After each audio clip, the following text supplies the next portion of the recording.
ये class 10th का एक अच्छे क्वेश्चन के साथ आए हुए हैं जो कई बार बोर्ड के एग्जाम में पूछा जा चुका है। ये 7 नंबर का बोर्ड के एग्जाम में पूछने की संभावना। दीर्घ उत्तर ये प्रश्न है, लॉन्ग टाइप। इसमें ये क्वेश्चन में चित्र दिया रहेगा, दिया है कि एक विद्युत परिपथ को चित्रानुसार दर्शाया गया है जैसा कि फिगर में दिख रहा है। इसके 1 ओम प्रतिरोध में प्रवाहित धारा तथा विभवांतर की गणना करना है। ठीक है, तो यहाँ पे हम ये देख रहे हैं 1 ओम यहाँ पे है, तो इस पर कितना धारा प्रवाहित हो रहा है ये ज्ञात करना है और इसका विभवांतर क्या है ये ज्ञात करना है। तो यहाँ पे ये देख रहे हैं कि इसका क्रम कैसा है, तो ये समांतर क्रम में है। ठीक है, समांतर क्रम में दिया हुआ है। इस पर 9 वोल्ट का सप्लाई है, 9.0 है, इसलिए 9 वोल्ट का ये सप्लाई दिया हुआ है। और यहाँ पर से इसका करंट, तो सबसे पहले हम क्या करेंगे, जो समांतर क्रम में दिया हुआ है एक को R1 R2 मान लेते हैं और 3 ओम तथा 6 ओम के प्रतिरोध का समांतर क्रम में जो जुड़े हुए हैं उसका तुल्य प्रतिरोध निकाल लेंगे, है ना। 3 ओम तथा 6 ओम का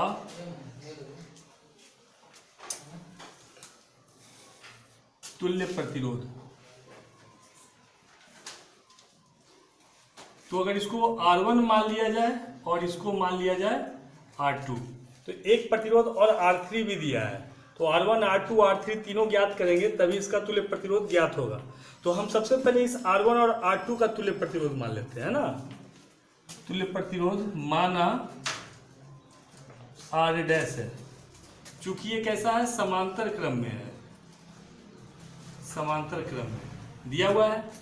तो जब इसका निकालेंगे तो समांतर क्रम में फार्मूला होता है 1/R is equal to 1/R1 1/R2 plus 1/R3। अभी उसका काम नहीं पड़ेगा, थोड़ी देर बाद इसका यूज करते हैं।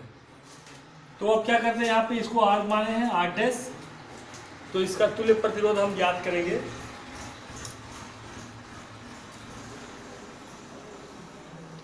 वन बाय R डैश, अगर इसका एलसीएम ले लिया जाए तो ये हो जाएगा R1 इंटू R2, और यह एलसीएम लेंगे R1 plus R2, R2 plus R1 लिखें या फिर R1 प्लस R2 लिखें, एक ही बात है।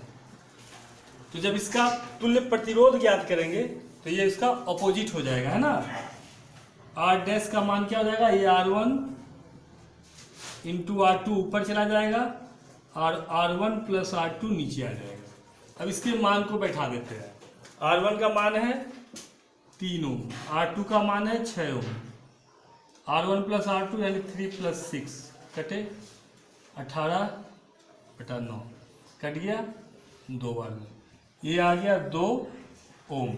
यानी इन दोनों तारों के बीच का जो तुल्य प्रतिरोध है वो कितना निकल गया, 2 ओम का तुल्य प्रतिरोध ज्ञात हो गया। यानी R डैश बराबर क्या निकल गया, 2 ओम।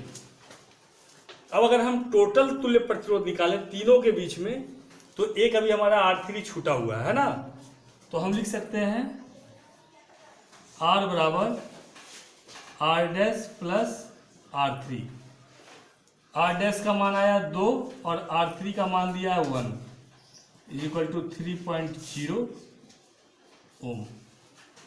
ये हम क्या किए, टोटल प्रतिरोध इसका हम ज्ञात कर लिए, 3 ओम हमारा प्राप्त हुआ। अब हम करेंगे परिपथ में विद्युत धारा ज्ञात करना है कि इस परिपथ में जो विद्युत धारा है वो कितने का बह रहा है।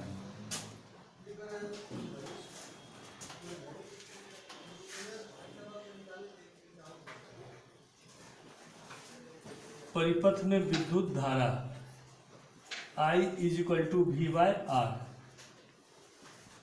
तो V का मान यहाँ पे दिया हुआ है 9 वोल्ट, V बराबर 9 और R का मान यहाँ पे आया 3, ये कट गया 3 वाला, तो ये हो गया 3.0 एम्पियर। ये हमारा क्या निकल गया, इस पर धारा प्राप्त हो गया। यानी कि R3 पर जो धारा बह रहा है वो कितने का है, वो 3 एम्पियर का धारा बह रहा है। अब हम क्या करेंगे, इसका धारा प्राप्त हो गया, अब इसका प्रतिरोध ज्ञात करेंगे।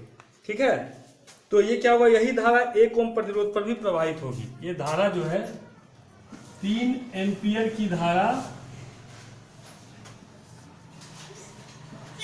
1 ओम पर प्रवाहित होगी।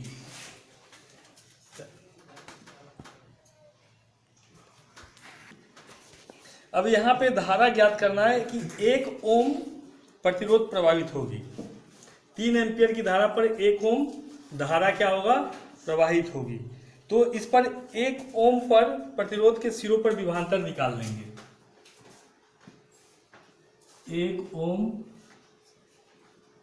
प्रतिरोध के